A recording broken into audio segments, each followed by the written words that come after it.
I was muted and I didn't realize. Sorry, guys.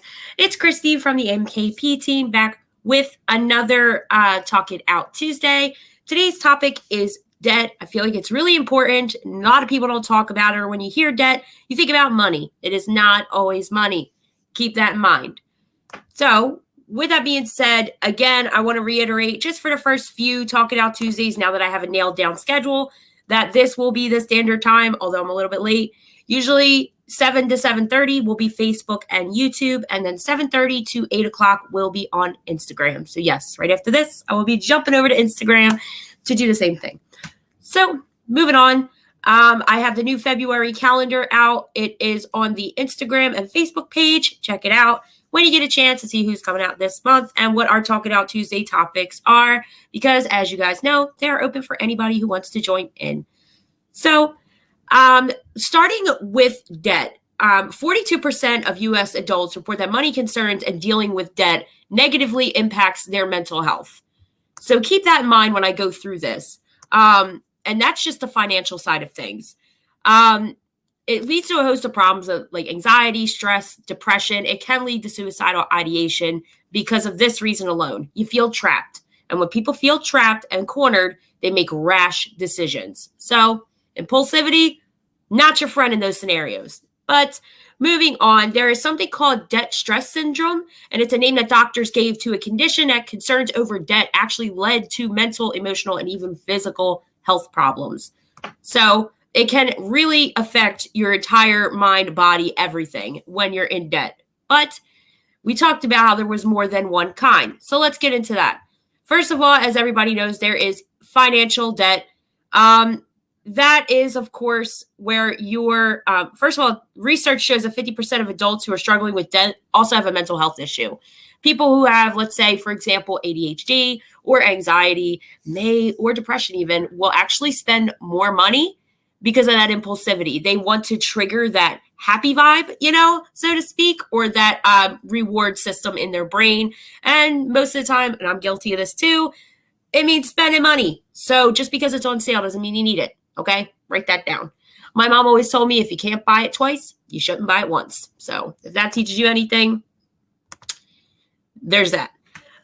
There's also ways to deal with financial worries, but I'll come back to that because I want to get more into the different types first.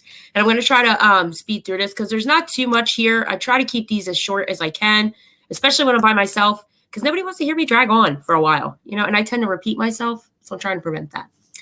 But there's also something called coercive debt, and that's a debt incurred by an abuser in the name of a victim of domestic violence through threat, force, or fraud.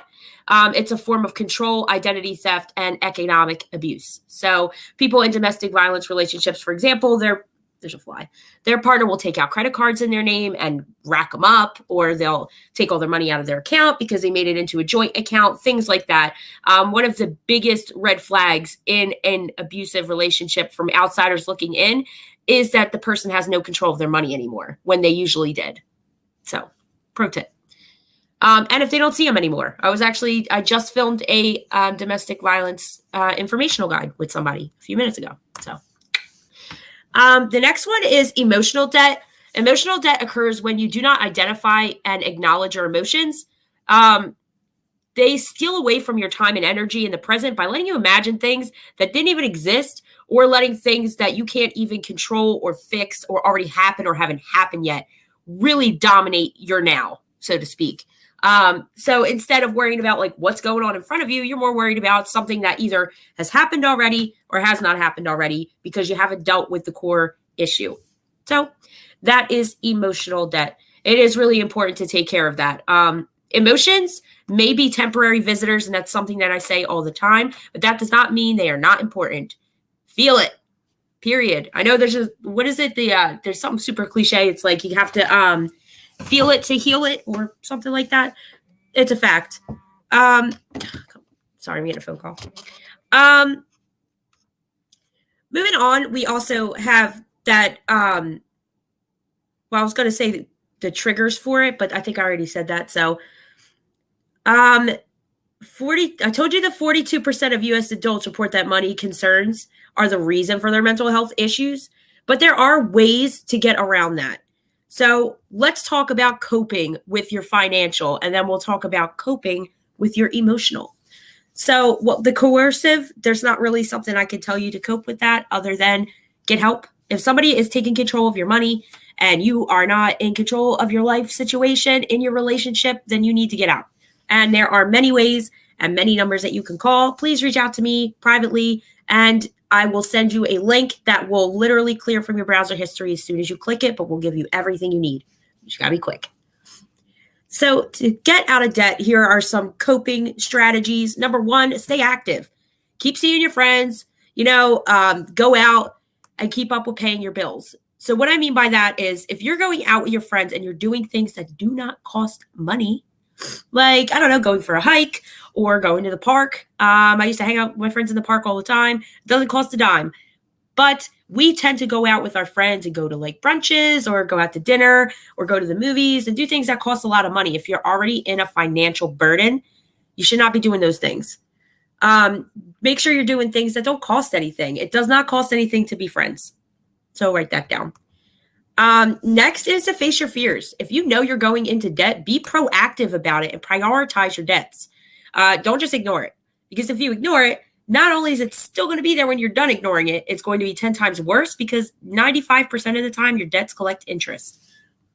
So when it comes to facing your fears, you just have to be honest with yourself. It's part of accountability.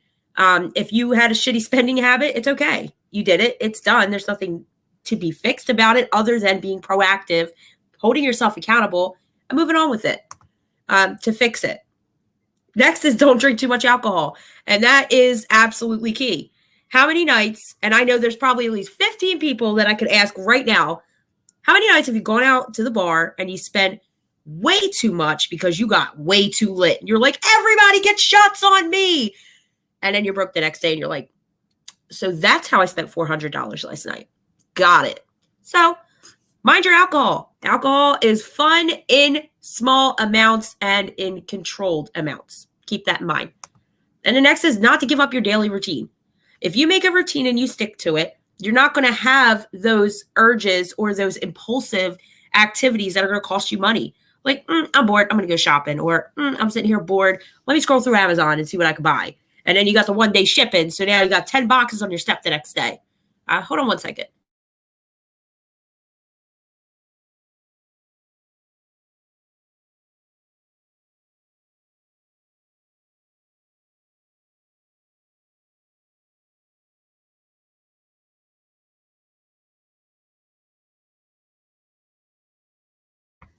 Sorry about that. So the next thing that I will say, especially when it comes to financial, before I move into the emotional, and then I'll wrap up, is to stick to a budget. The way my mother taught me was this. This is a pro tip, so make sure you're listening, okay? Get a pen and a paper, and in a week, write down every single dollar that you spent. Remember what I said. Every single dollar that you spent, not the change. If you spend $7.50, you spent $8. You round it up to the next dollar and you put it on that paper and you write what you spent it on. Be honest with yourself. If you spent $75 on weed this week, put that you spent $75 on weed this week. Okay. If you spent $47 on blunts, put it down on the paper. You spent $13 in 20-ounce bottles of soda. It's not to villainize yourself for the little spending habits that we make. It's so that we can look at the end of the week and go, okay, really? $70 at Dunkin' Donuts? Like, really? Did you really need a breakfast sandwich every day when you just spent $200 at the supermarket? No. So it's just a way for you to manage better and cut out that excess spending that you're doing for no reason. It really helped me. After that, I would say definitely I seen this on, I want to say maybe it was TikTok last year or the year before, but people had envelopes and each envelope had a certain debt that they owed. And that's important too. Write down every debt that you owe. Don't hide some from yourself because it's from you. It doesn't make sense to. If you don't want to tell your mom that you have $75,000 of credit card debt, that's fine. But you can't hide it from yourself because you have to pay it at the end of the day. So write it out. I have a little whiteboard here. This is where I put all my notes. I literally would write it out. Mine is in a notebook, like I write my little budget. But you write it out, every debt that you owe, starting with the highest. That is where you're going to pay first. And each month, when you have your excess money, you need to negotiate it into different envelopes. That's how I found people have really started budgeting better, millennial-wise. I don't know, maybe it's something about decorating the envelopes or just the organization of the envelopes. I don't know. But if that doesn't work for you, you can always keep a chart, keep a spreadsheet on your Google. There's millions of options. You can do a notepad on your phone, but you can also go to a debt consolidator, which would also help. For more financial tips, though, I will post it in the group after this. There was an episode from my other podcast where I had a financial expert come on. It kind of helped explain more into debt and like good debt, bad debt, and all the things. So I will post that after this so you guys can get more into that, so I'm not running my mouth for 15 minutes on financials. Emotional debt is something that is personal. It's something that you can work with a therapist on, but it's something that needs to be done. You need to get to the core root of why you behave certain ways, why you act certain ways, or why you deprive yourself of certain things. And I know when I say that, it triggers a few people, and that's okay. Because I used to do the same thing. When it comes to emotional, so I was out in the rain today, so my nose is like, part of being a borderline was I didn't understand emotions. So now that I have an emotion wheel and I could kind of understand it a little better, I'm like all invested. I'm like, what am I feeling? Let's pull out the wheel. And I'm checking it out, because if you look at an emotion wheel, and I wonder if I have one in here, I'll check. If you look at an emotion wheel, I think there's like 7 core emotions, but there's a lot there. Like a lot. I'll have to post that in a group too, because it's not, oh, nope, that's not it. It's in my phone, but you have to pay attention to what you're feeling. Mostly because women are emotionally driven creatures. Men are logical, which causes an issue on both sides, because for women, they react out of emotion instead of taking a step back going, whoa, that's a temporary visitor. Let me wait a minute and calm myself down and recenter before I step into whatever this nonsense is that made me feel that way. Men, on the other hand, don't think emotionally at all. They think absolutely logical, which causes an issue on their end because they're not acknowledging their feelings or the people who are coming at them with emotions, i.e. women. So on both ends, pay attention to your emotions. If you need help, just fly. If you need help, go to a therapist. They are happy to help you, or go to somebody who's an emotional. Go to a Pisces. A Pisces will help you. They are some emotional motherfuckers, okay? So that was a joke, obviously, but they might help, actually, now that I think about it. With that being said, again, for anybody who doesn't know, Talk It Out Tuesdays are now 7 to 7:30 on Facebook and YouTube, and it is 7:30 to 8 o'clock on Instagram. It will be like that every week now that I've got it hashed out with my schedule for work and my business. So other than that, have a great Tuesday. And remember, these are open for anybody who wants to join. Send me a message. Go on our Facebook and our Facebook and Instagram. Check out the February schedule. It's up with all of the topics that we'll be talking about. If it interests you, shoot me a message. Or on Instagram, just jump into live. See you next time.